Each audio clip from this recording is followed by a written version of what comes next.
इसका लेखक कौन है? अमरकांत। याद रखना, अमरकांत के द्वारा ये दोपहर का भोजन को वर्णित किया गया है। ठीक है, इस दोपहर का भोजन में हम लोगों को एक चीज देखना है छोटू, सभी को देखो कि एक व्यक्ति कमाने वाला इसका घर में रहता है, एक व्यक्ति घर में इनका कमाने वाला रहता है। इस व्यक्ति पे सभी लोग क्या करता है? निर्भर करता है। मतलब छोटी जो हमारा होता है कि एक मेंबर होता है, माता पिता होते हैं ना, उस तरीके से इसमें एक मेंबर होता है और क्या करते हैं, जो पिताजी होते हैं वो क्या करते हैं, कमा कर आते हैं, अपने बेटा को भरण पोषण करते हैं, अपने परिवार चलाते हैं। ठीक है, तो कुछ दिनों के बाद इसका जो मेन मेंबर होता है मुंशी जी, मुंशी चंद्रिका प्रसाद, हला क्या कर रहा है, मुंशी चंद्रिका प्रसाद होते हैं। वो क्या करता है कि अपने घर से क्या करता है, दूध कमाने के लिए जाता है और कमाने के लिए जाने के बाद वो क्या करता है, लाता है कमाकर और अपने घर परिवार को चलाता है। समझ में आ रहा है ना। लेकिन छोटू क्या होता है कि भारी बारिश, जो बारिश का मन था वो काफी बारिश हुआ था, बारिश होने के कारण मुंशी चंद्रिका प्रसाद का क्या होता है, नौकरी छूट जाता है। जब इनका नौकरी छूट जाता है छोटू, तो इनका घर परिवार क्या होता है, बिखरने के कार्य में लग जाते हैं। समझो, तो इस जब इनका नौकरी छूट जाता है तो जो सुदेश्वरी होती है इनकी पत्नी, मुंशी चंद्रिका प्रसाद की जो पत्नी होती है वो क्या होता है, डर जाती है। जब डर जाती है छोटी कि हमारा परिवार क्या होगा, अब बिखर जाएगा, तो वो क्या करता है छोटू, डर जाते हैं। जब डर जाने के बाद क्या करता है, इनका नौकरी छूट जाता है, तो क्या होता है, सुदेश्वरी ने क्या करता है, अपने घर में किसी तरह से मैनेज करके कई दिनों तक ये राशन चलाए थे। समझ में आ रहा है ना, क्योंकि इसी पर सभी निर्भर था। तो इनका सुदेश्वरी का 3 बेटा था। पहला बेटा का नाम है रामचंद्र, ये 21 वर्ष के रहते हैं। दूसरा बेटा का नाम है मोहन, 18 वर्ष के रहते हैं। और तीसरा बेटा का नाम है प्रमोद, 6 से 7 वर्ष के रहते हैं। याद रखना, इसका ये याद रखना है, ऑब्जेक्टिव पूछेगा। ठीक है, जो रामचंद्र होता है ये नौकरी का तैयारी करता है, और जो ये होता है कि वो जो है +2 10th के लेवल के जो होता है छोटू, वो क्लास में पढ़ते हैं, जो हमारा हाई स्कूल बोले जाते हैं। समझ में आ रहा है। और इनका क्या था, खेलने का उम्र था। याद रखना है, खेलने का उम्र इनका था। अब ये क्या करते हैं छोटू, इनका जब नौकरी छूट जाता है तो इनका बेटा लोगों को क्या करता है, इनकी माँ झूठ क्या करता है, तारीफ करता है पागलों की जैसा। पूछिएगा, सुदेश्वरी अपने बेटे के झूठे तारीफ पागलों जैसा क्यों कर रहे थे? क्योंकि इनको पता था कि डर था कि हमारा परिवार कहीं बिखर ना जाए।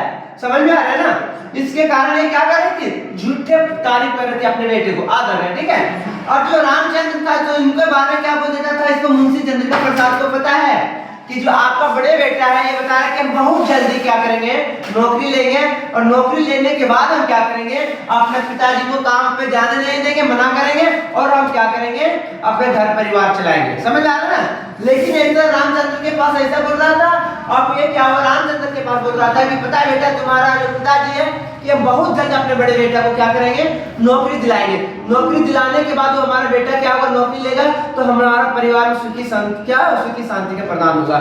समझ में आ रहा है। लेकिन ये झूठो तारीफ कर रहा था। अब इसके बाद ये झूठे मोहन के पास भी तारीफ कर देते थे, जो मोहन था छोटू उसके पास भी तारीफ कर देते थे कि पता है मोहन कि तुम्हारा जो बड़े भैया बोल रहे थे हम बहुत जल्दी क्या करेंगे, जॉब लेंगे, और जॉब लेने के बाद ये क्या करेंगे कि हम अपने बड़े भैया को क्या करेंगे, तारीफ कर रहे थे सुदेश्वरी ना अपने बेटे के। मोहन बता रहा है कि भैया हम बहुत जल्दी जॉब लेंगे, और जॉब लेकर मोहन और प्रमोद को, छोटे बेटा को, दोनों को क्या करेंगे, अच्छा स्कूल में पढ़ाएंगे, अच्छा शिक्षा दिलाएंगे। लेकिन छोटे पागल जैसे एक झूठे परिवार की तारीफ कर, लेकिन एक दूसरे परिवार में ऐसा कुछ नहीं बोलता था। तो कुछ दिनों के बाद क्या होता, छोटे जब इनका जो भाई था, 3 भाई थे, अरे क्या मुंशी है जी है, ये क्या होता है कि इनका घर में खाना खाने का समय आता है, जैसे हम लोग दोपहर के भोजन के कहानी के माध्यम से समझ रहे हैं कि जब खाना खाने का टाइम आता है तो क्या करता है, सभी इकट्ठा होकर परिवार क्या करता है, खाना खाता है। लेकिन जब जो किचन का रूम होता है उसमें उसका प्रवेश कर जाता है। कौन प्रवेश कर जाता है, मोहन। मोहन जाकर देखता है कि हमारा घर में आज सबसे कम रोटी बनी हुई है। रोटी क्या था, सबसे कम बनी हुई थी। अब मोहन देखता है कि हमारा घर में दिन प्रतिदिन क्या हो रहा है, राशन कम जा रहा है। तो मोहन के दिमाग में राउंड कर रहा था कि हमारा परिवार अब लगता है कि बिखर जाएगा। समझ में आ रहा है ना। और इनकी माँ भी सोच रही थी कि हमारा परिवार क्या होगा, आज के बाद लगता है बिखर जाएगा। समझ में आ रहा है ना। सुनो, कुछ समय के बाद जब इनका पहला मेंबर आता है राम, दूसरा मेंबर आता है क्या, मोहन आता है, और तीसरा नंबर कौन आता है, मुंशी। अब इन लोगों को तीनों को एक साथ में इकट्ठा करके खाने के लिए बैठा देता है। अब खाने के लिए बैठा देता है छोटू, तो जो माँ होता है ना, माँ का एरिया बहुत बड़ा होता है। याद रखना, आपने भूखे रह जाएगी लेकिन बेटा को भूखने नहीं रहने देगा, पता है ना छोटू। तो वो क्या करता है कि जब जाता रोटी देता है, रोटी उसके घर में खत्म हो चुकी है, समझो उसका घर में क्या है, रोटी खत्म हो चुका है। रोटी खत्म होने के बाद क्या करता है, फिर जाके बेटा से पूछता है कि बेटा एक रोटी और चाहिए, एक रोटी और चाहिए। तो इनको पता नहीं था, रामचंद्र को पता नहीं था, मुंशी को पता नहीं था, मुंशी चंद्रिका प्रसाद को ये सब कोई बातों पता नहीं था। लेकिन इसमें क्या था, सिर्फ मोहन को पता था। आज रखना, इसके बारे में किसको पता था, मोहन को पता था। अब मोहन को देने के लिए जाता बोलता कि मम्मी मेरे पेट तो भर चुका है, मुझे रोटी नहीं चाहिए अब। लेकिन मोहन का पेट भरा था, नहीं भरा था छोटू, क्योंकि वो घर के परिस्थितियों को समझता था, देख चुका था। समझ में आ रहा ना। अब मना कर देता है छोटी, तो इनकी माँ के पास एक रोटी बच जाता है। कितना रोटी बच जाता है, एक रोटी बच जाता है। जब एक रोटी बच जाता है छोटी, तो एक रोटी जब तोड़ के लाता है, अब जब थाली में लाता है, थोड़ा सब्जी बचता है और थोड़ा एक रोटी बच जाता है। जब खाने के लिए जब रोटी तोड़ता है, खाने जाता है छोटू, तब किसका हाथ पड़ जाता है, प्रमोद का हाथ पड़ जाता है।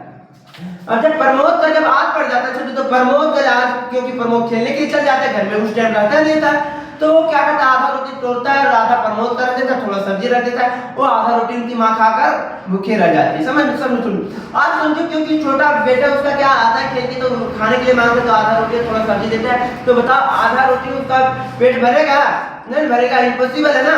अब उनका बेटा क्या करता है, आधा रोटी खाकर रहता है, तो कुछ दिनों के बाद धीरे धीरे उनका बेटा का पैर हाथ काम करना बंद करता है। इसलिए बंद कर देता है क्योंकि उसका भी शरीर छोटा था, उसका शरीर ग्रोथ करने का टाइम था, समझो। और उस टाइम उसका भोजन क्या हो रहा था, नहीं मिल पा रहा था। तो वो क्या होता है कि उसका शरीर में जब भोजन नहीं अच्छा ढंग से मिल पा रहा था छोटू, तो उसका शरीर क्या होता है, कमजोर होते गया।